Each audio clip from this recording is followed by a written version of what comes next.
गुड़गांव की high rise societies में लगातार बढ़ते कमर्शियल एक्टिविटीज़ ने अब रेसिडेंट्स आरडब्ल्यूएस ऑफिशियल्स के लिए एक नई तरह की परेशानी खड़ी कर दी है। जहां एक तरफ ऑफिशियल्स लगातार इस तरह की अनऑथराइज्ड कंस्ट्रक्शन और अनऑथराइज्ड इलीगल एक्टिविटीज़ को लगातार सील कर रही है और इस तरह के बिल्डिंग्स या फिर डेवलपमेंट्स को डेमोलिश किया जा रहा है, वहीं दूसरी तरफ आरडब्ल्यू के पास भी लगातार इस तरह के कमर्शियल एक्टिविटीज़ के बढ़ने को लेकर रेसिडेंट्स के कंप्लेंट्स बढ़ गए हैं।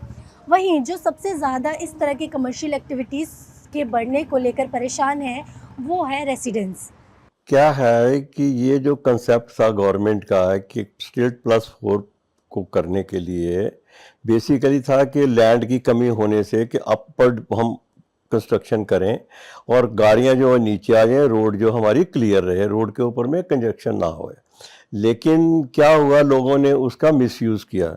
मिसयूज़ ऐसे किया कि जो नीचे स्टिल्ट था वहाँ पे उन लोगों ने कमरे बना लिए हैं, किसी ने उसमें बुटीक खोल लिया, किसी ने उसमें कपड़े का बिजनेस खोल लिया, किसी ने सैलून बना लिया, किसी ने ऑफिस बना लिया, किसी ने वहाँ पे अपना योगा क्लासेस स्टार्ट कर दी, किसी ने स्कूल ही खोल दिए, किसी ने ऐसे करके लोगों ने वहाँ पे कमर्शियल स्टार्ट कर दिया।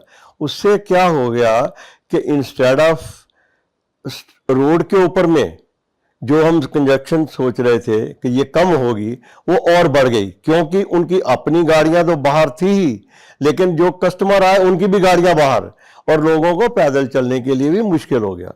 This was number 1 point. Second, उन्होंने क्या किया कि अपना जो करने के बाद में जैसे जहां पे उनका एरिया खत्म हुआ उसके बाद उन्होंने एक लंबा सा रैंप बना दिया, जिससे वो सामने वाली रोड जो थी हाफ ऑफ द रोड उन्होंने कवर कर ली, जिससे बाहर चलने वाले के लिए बिल्कुल ही जगह नहीं छोड़ी उन्होंने।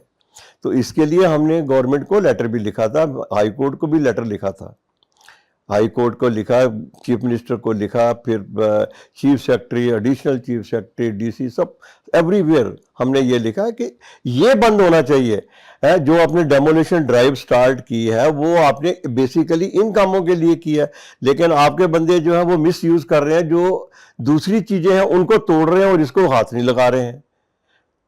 तो ये गलत है, आप करो, हम इसकी फेवर में हैं, ये गलत काम है और ये कमर्शियल टोटली यहाँ से बंद होना चाहिए। सर, अगर आप अपनी सोसाइटी का कोई एग्जांपल दें कि यहाँ सबसे ज़्यादा किस तरह का कमर्शियल बिजनेस चल रहा है और यहाँ पे ये सारे बिजनेस बेटे चल रहे हैं जो मैंने आपको बताए हैं, जो भी आपको बताए हैं ये सारे के सारे यहाँ पे चल रहे हैं। स्कूल यहाँ पे चल रहे हैं, सैलून यहाँ पे है, बुटीक है, ऑफिसेज हैं, फिर ये आपके कोचिंग क्लासेस हैं, योगा क्लासेस हैं, इवन डिस्पेंसरी का तो चलो डॉक्टर का तो वी कैन लीव इट, लेकिन ये बाकी सारे के सारे ये बिजनेस यहाँ पे चल रहे हैं। आपको बताया कि लेडीज, सीनियर सिटीजन, बच्चों के लिए रोड पे चल ही नहीं सकते, there is no road, road तो है नहीं है, क्योंकि कुछ तो गाड़ियां खड़ी हैं बाहर रोड के ऊपर में, और जो उन्होंने आगे प्लेटफॉर्म बना रखे हैं या किसी ने क्या किया अपना लॉन बना लिया और फाउंटेन लगा दिए वहां पे, उसके ऊपर में थोड़े बच्चे चलेंगे या सीनियर सिटीजन चलेंगे। उसका तो स्टेप ऊपर नीचे हुआ तो वो तो गिर गया तो टांग टूट गई उसकी, और रोड पे जाएंगे तो एक्सीडेंट हो जाएगा। इन बढ़ते शिकायतों को लेकर सबसे पहले रेसिडेंट्स अपनी सोसाइटी के आरडब्ल्यूए के पास जाते हैं, लेकिन ज़्यादातर रेसिडेंट्स को आरडब्ल्यूए द्वारा यही रिप्लाई मिलता है कि उनके पास इन अनऑथराइज या फिर इलीगल एक्टिविटीज़ को बंद कराने का ना तो किसी तरह का पावर है और वह ना ही इसे रोकने के लिए कुछ कर सकते हैं। आरडब्ल्यूए ज़्यादातर इन केसेस में रेसिडेंट्स और इन इलीगल एक्टिविटीज़ से जुड़ी हुई शिकायतें ऑफिशियल्स को फॉरवर्ड करती है, मेल्स करती है और सीएम विंडो तक पहुंचती हैं। लेकिन आज हम कुछ आरडब्ल्यूएस से बात करेंगे और जानेंगे कि सबसे पहले जब रेसिडेंट्स की कंप्लेन उनके पास आती है तो किस तरह का रिस्पांस उनका रहता है या फिर वो किस तरह से इस तरह की कंप्लेन से डील करते हैं। मैं Chitresh Dutta, joint secretary RWA. जी सर, जो ये लगातार कमर्शियल डेवलपमेंट सोसाइटीज़ के अंदर बढ़ रहे हैं और बहुत सारी सोसाइटीज़ में आरडब्ल्यू के पास सबसे पहली शिकायत लेके जाया जाता है, तो एज आरडब्ल्यू मेंबर आप किस तरह से देखते हो, आप लोगों के पास क्या कंप्लेंट्स आते हैं, तो इन कमर्शियल डेवलपमेंट जो रेसिडेंशियल एरिया में बढ़ रहे हैं उस पर आप क्या क्या कहना है? देखिए, एट प्रेजेंट हमारे पास कोई कमर्शियल के अगेंस्ट में कोई कंप्लेंट है नहीं। दूसरी बात है, अगर हो रहा है ऐसे कमर्शियल एक्टिविटीज़ अगर रेसिडेंशियल एरिया में हो रहा है तो आई एम अगेंस्ट इट। आप अगर कोई एक्शन ले सकते हो, वो तो गवर्नमेंट का प्रेरोगेटिव है, दे शुड टेक एक्शन। लेकिन हमारे हिसाब से हमारे पास कोई कमर्शियल एक्टिविटीज़ के अगेंस्ट में कोई राइटिंग रिपोर्ट आया नहीं। ओके सर, जैसे आपकी सोसाइटीज़ में भी जिम है, पीजीज है, तो क्या उनकी परमिशन है या फिर वो ऐसे इंटरनली चलाए जा रहे हैं? नहीं, परमिशन, विदाउट परमिशन तो जिम खोल ही नहीं सकते। अगर नहीं है तो पुलिस शुड टेक एक्शन। हमारे से कोई रोल नहीं। अगर आप राइटिंग में देते हैं तभी हम एक्शन लेके, अभी तक कोई राइटिंग में हमारे पास है नहीं। ना आपके पास कंप्लेन आया और ना ही परमिशन लेटर आया। जहां एक तरफ ज़्यादातर रेजिडेंट्स अपनी शिकायत लेकर सबसे पहले सोसाइटी के आरडब्ल्यू के पास जाते हैं, वहीं कई ऐसे रेजिडेंट्स भी हैं जिन्हें पता है कि ऐसे मामलों में आरडब्ल्यू के पास किसी तरह की कोई कार्रवाई करने का अधिकार नहीं है, इसलिए वे अपनी शिकायत सीधे संबंधित अधिकारियों के पास लेकर जाते हैं। लेकिन कई रेसिडेंट्स की शिकायत है कि सोसाइटी में लगातार हो रही कमर्शियल एक्टिविटीज़ और अतिक्रमण यानी एनक्रोचमेंट की शिकायतें बार बार करने के बावजूद भी अधिकारियों की ओर से उन्हें अब तक किसी तरह की राहत या ठोस कार्रवाई देखने को नहीं मिली है। यहाँ पे मेन कमर्शियल एक्टिविटी जो चल रहा है जी ब्लॉक में है, जो पीजी है, 1 रूम सेट चल रहा है, जो 18,000 20,000 रुपया ले रहे हैं, और एक बिल्डिंग में लगभग 18-16 रूम्स हैं जो इलीगल है। 2.5 स्टोरी पहले था अलाउ, अब 4 स्टोरी किए, स्टील प्लस 4, लेकिन स्टील प्लस 4 नहीं है, उसमें बेसमेंट के साथ 5 स्टोरी 6 स्टोरी 7 स्टोरी बना रखे हैं लोग। और जिससे क्या है कि यहाँ के रेसिडेंट्स के लोग क्यों सफ़र कर रहे हैं, उसका इलेक्ट्रिसिटी आए दिन लोड शेडिंग होता है, जिससे EFG ये सारे ब्लॉक शट डाउन हो जाते हैं। उसके बाद फिर पार्किंग ये रोड पे पूरा कर देते हैं, और स्पेशली मैं भुक्तभोगी हूँ कार पार्किंग से एक्स्ट्रा, क्योंकि कॉर्नर का मकान है, जी ब्लॉक वाले कोई भी आकर के लगा देता है। मैं हर समय पुलिस को बुलाऊँ, हर समय मैं ग्रुप में डालता हूँ, लेकिन उससे कुछ नहीं होता है, आए दिन झगड़े का ये हिसाब किताब होता है। और यहाँ जो प्रॉपर्टी डीलर है, जो लाइसेंस नहीं है उसके पास, वही पूरा इस सन सिटी में जो है पीजी का रन कर रहा है। 2-3 प्रॉपर्टी डीलर हैं यहाँ पे सन सिटी में, जो यहाँ पे इलीगल रेंट पे देते हैं और बेचते हैं। इवन यहाँ पे ओसी कैंसिल है, लेकिन ओसी कैंसिल होते हुए भी रजिस्ट्री होती है, मीन्स करप्शन। सिस्टम में पूरा फुल करप्शन है, तहसील वजीराबाद हो या कोई भी तहसील हो। उसके अलावा फिर अगर शाम को अगर सील होता है बिल्डिंग और सुबह खुल जाता है, मीन्स DTP इन्फोर्समेंट में करप्शन। इवन हमने संवाद शिविर में हमने लगाया है यहाँ पे इंक्रोचमेंट का, RWA इंक्रोचमेंट कर रखी है, मंदिर और BWG एंड जनरेटर, लेकिन उसके बाद भी 6-7 संवाद शिविर में हमने दिया, DC के पास दिया, लेकिन अभी तक कुछ नहीं हुआ। DTP इन्फोर्समेंट कुछ एक्शन नहीं ले रहा है। इवन CM विंडो में हमने दिया और STP रेनू जो है, उन्होंने फेक रिपोर्ट लगा रखी है CM विंडो में, और जिसके लिए मैं गया तो वो बोलते आपको क्या प्रॉब्लम है, हमसे ये जवाब पूछ रहे। उसका विटनेस है, हमारे साथ 2-3 आदमी गए थे, वो विटनेस है।